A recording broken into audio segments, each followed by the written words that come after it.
nonostante i vari meccanismi di mercatini online che ci sono in giro per il web, devo dire che sono stati 3 giorni abbastanza intensi. I primi 2 giorni con una buona partecipazione, dalle 200-300 persone.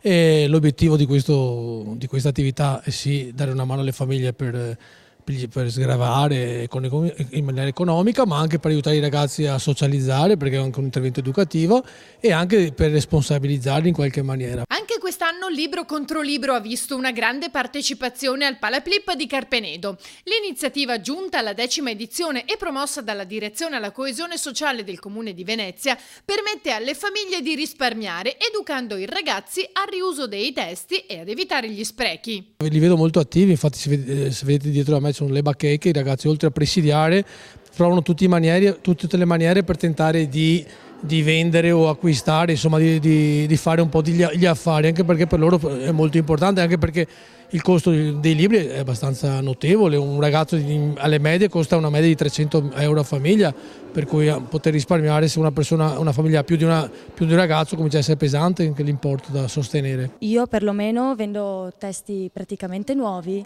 e come prezzi comunque di solito non si supera la metà. Ecco, diciamo, quindi sono abbastanza convenienti, sì, questo sì. Un'iniziativa buona perché comunque dà la possibilità alle persone di comunque acquistare i libri senza dover magari andare nei supermercati aspettando un sacco di tempo.